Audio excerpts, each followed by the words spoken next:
Selamat malam semuanya, Assalamualaikum.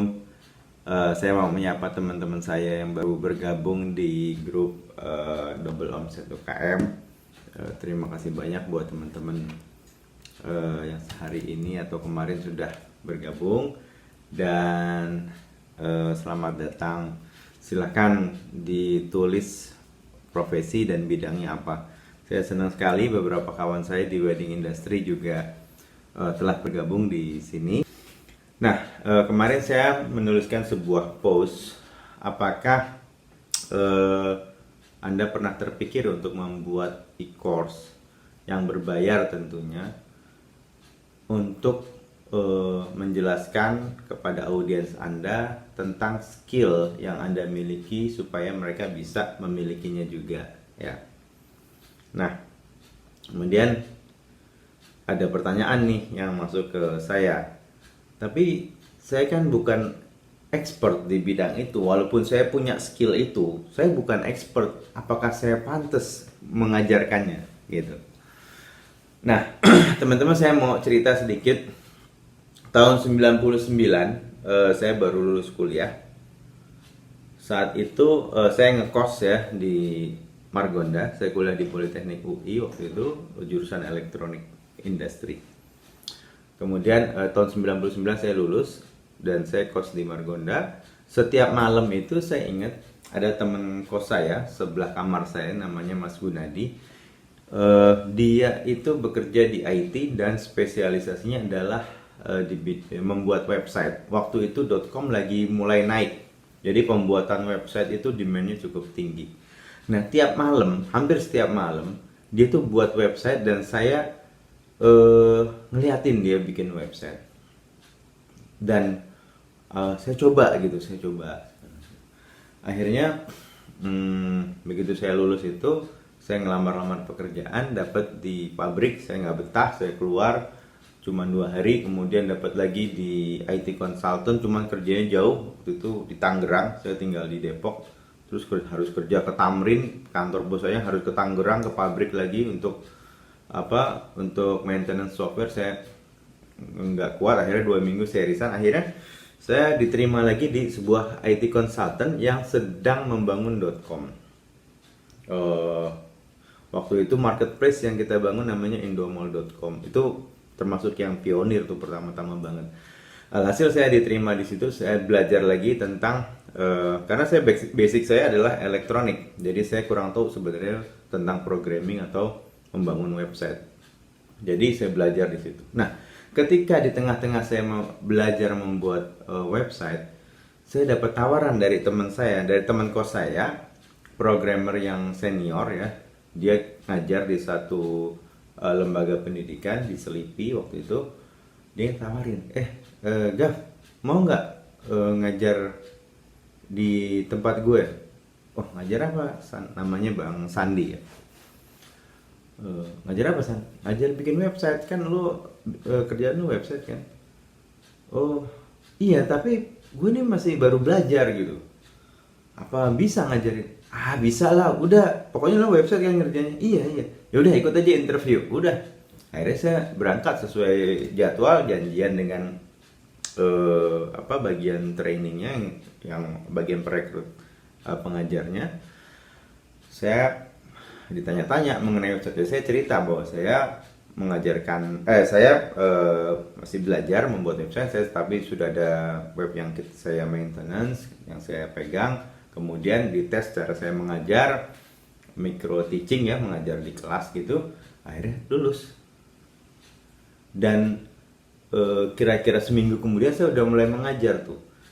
Itu tahun 99. Sampai 4 tahun kemudian, sampai tahun 2003 itu saya masih ngajar di situ.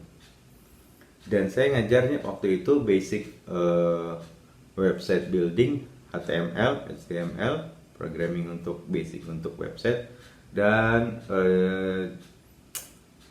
web server untuk menampung web itu. Nah, itu saya waktu itu mengajar, walaupun ilmu saya masih sedikit, tapi yang belajar sama saya itu ada dokter yang sedang membangun profil kliniknya, kemudian ada pegawai-pegawai dari pemerintahan yang ditugaskan oleh atasannya untuk bikin sistem informasi di kantor. Kemudian ada mahasiswa yang nggak dapet, banyak mahasiswa yang nggak dapet apa yang mereka ingin pelajari di kampusnya, padahal IT dia. Jadi walaupun saya masih newbie waktu itu, tapi saya bisa mengajarkan apa yang saya udah ketahui. Dan rata-rata mereka puas. Saya sampai ngajar sampai 4 tahun gitu. Kalau saya ngajarnya nggak bagus, bukan berarti saya jago banget, bukan. Tapi kalau saya ngajarnya nggak bagus, berarti nggak mungkin saya diterusin sampai 4 tahun itu.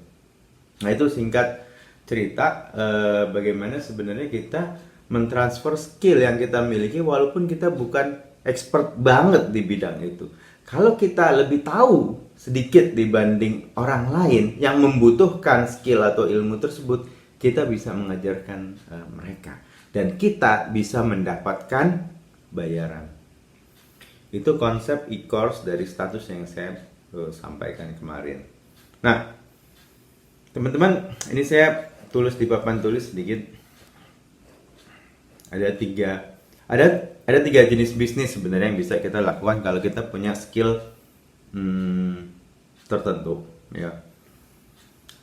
Ya, misalkan ini saya jelaskan dulu deh. Ini yang pertama adalah DIY, do it yourself. Do it yourself.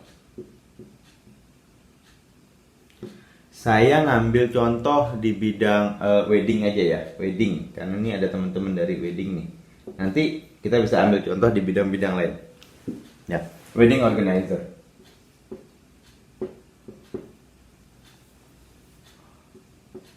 Sorry, tulisan saya jelek ya. Oke, ada 3 jenis bisnis yang bisa kita lakukan dengan satu skill yang kita miliki. Pertama, do it yourself, done with you, done for you. Saya pakai Y aja di sini. Done for you. Apa tuh maksudnya? Do it yourself itu kita hanya mengajarkan teorinya begini loh. Untuk bisa menjalankan tugas sebagai wedding organizer, itu tugas-tugasnya ini loh. Paling nggak ada 5 misalkan. 1, pendamping pengantin. Kedua, yang bertugas di VIP area. Kemudian ada misalkan stage yang bertugas di stage misalkan. Ada stopper, ada counter untuk tamu masuk dan seterusnya. Tugasnya masing-masing adalah seperti ini. Kalau yang stopper itu misalkan yang pendamping pengantin tugasnya seperti ini. Stopper tugasnya gini. Dan itu rangkaiannya untuk rundown acara seperti ini. Misalkan masuk pengantin jam sekian, apa yang harus dipersiapkan segala macam. Nah, itu kita menjelaskan semua secara lisan, teoritik, dan secara tertulis. Dan mereka menjalankan, mempraktekkan sendiri. Do it yourself. Kita hanya menjelaskan aja. Kita bisa menjual itu. Kita bisa menjual course. Kita bisa menjual training. Yang nomor 1 ini, do it yourself. Yang kedua, done with you. Done with you itu kita nggak cuman menjual secara lisan dan tertulis, tapi kita juga hadir di situ sebagai trainer. Jadi mereka punya tim, kita hadir di situ, kita kontrol di lapangan, kita ingetin mereka setelah kita kasih tahu tugas-tugasnya, kita ingetin, kamu tuh sebagai stopper harusnya ke sana. Oh, kamu sebagai petugas di VIP area harusnya ngecekin nama-nama VIP, mengenali orang-orang VIP yang baru, tamu-tamu VIP yang baru datang dan seterusnya. Done with you, kita hadir di situ. Ini udah pasti bayarannya lebih tinggi daripada ini. Oke? Nah, jenis bisnis yang ketiga, done for you. Udah, kamu, bapak ibu, semua keluarga tenang-tenang aja. Saya dan tim saya yang akan ngeberesin semua acara pernikahannya sampai selesai. Done for you, ini harga yang paling tinggi nih. Oke? Dan ketiganya ini bisa diaplikasikan di hampir semua bisnis. Contoh lain ya. Contoh lain, resto. Resto itu kan done for you. Masak kita beli, kirim Gojek misalkan, gosen, atau kita datang ke sana, masakin, kita makan, selesai. Done for you sebenarnya. Tapi dia bisa buat dua sebenarnya, bisnis sampingan. Satu, dia bisa bikin training, e-course, workshop, online workshop misalkan, do it yourself. Dia bisa kasih tahu resep-resep masakan yang dia masak di sini, ya. Dikasih tahu bahan-bahannya, dikasih tahu ininya, pakai Zoom segala macam. Yang kedua, done with you.